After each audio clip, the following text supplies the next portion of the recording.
All right, welcome back, everyone, to the deep dive. You know the mission. We grab a pile of sources, cut through the noise, and pull out the absolute must-know nuggets for you.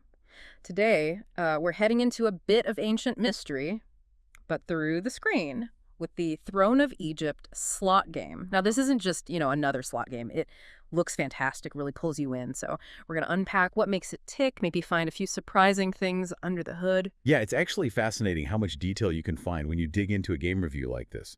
We're looking at an analysis that goes way beyond just like the basics. It covers mechanics, design choices, the whole player experience. It's a great window into how entertainment uses these, well, ancient themes today. Okay, so let's start with that journey into digital Egypt. The first thing that hits you, the visuals. I mean, the ancient Egyptian theme is just it's incredibly rich. You got hieroglyphics, temple stuff everywhere, background details, everything. And the symbols, well, they're exactly what you'd expect, right? Scarab beetles, pharaohs. Is it Cleopatra? Tutankhamun. Both, yeah.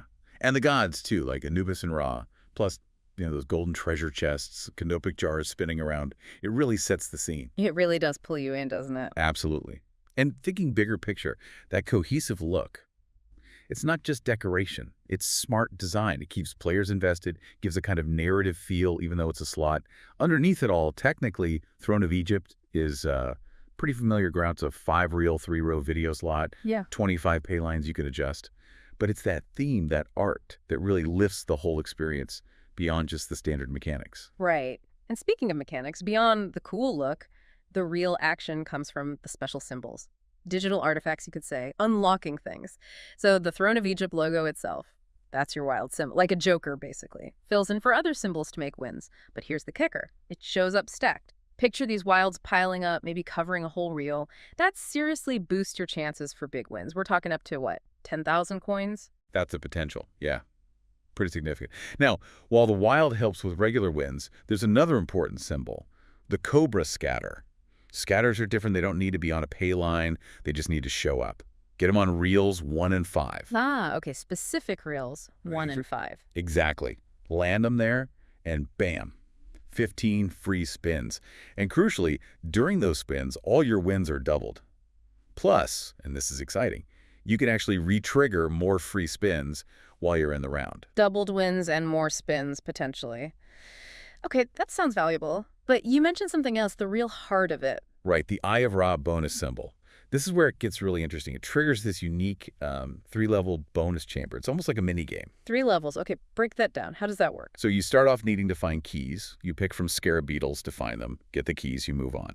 Level 2 involves picking eagles, but you only get a few picks. Then the final level, you choose one of 3 princesses. Princesses, okay. And she reveals a multiplier. That multiplier then boosts, your total winnings from the whole bonus feature. Wow, okay.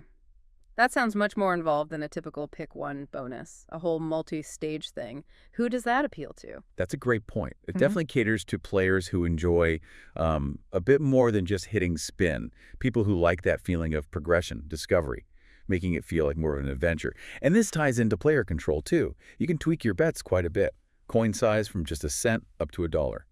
Activate just 1 pay line, or all 25.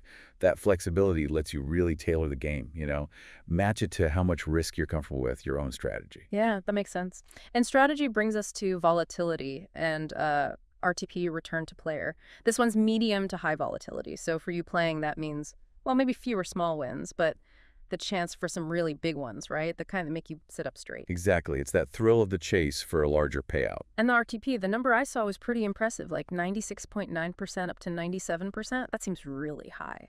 It is, definitely on the higher end. It means, over the long run, the game is designed to return a good chunk of wagers back to players.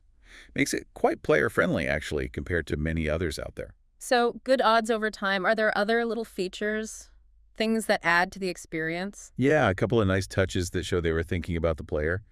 There's a skill stop option. Lets you manually stop the reels. Oh, right. Gives you that feeling of control, even if it's subtle. Precisely. And then there's an expert mode for autoplay. You can set it for 5 spins, 10 spins, or just let it run continuously. Just handy convenience features. And it works well on phones too, right? Not just desktop. Yep, fully optimized for both. Smooth animations, responsive controls, whether you're on a computer or your mobile. Okay, good to know.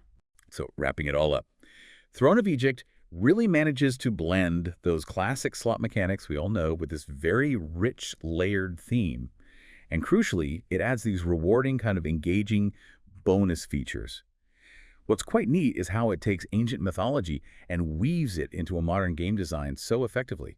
It's more than just a pretty face. So the takeaway for you listening, maybe think about how these ancient stories, these mythologies keep popping up and adding depth to even, modern entertainment like this. Makes you wonder what other bits of the ancient world are just waiting out there to be, unpacked in a totally new way, something to ponder.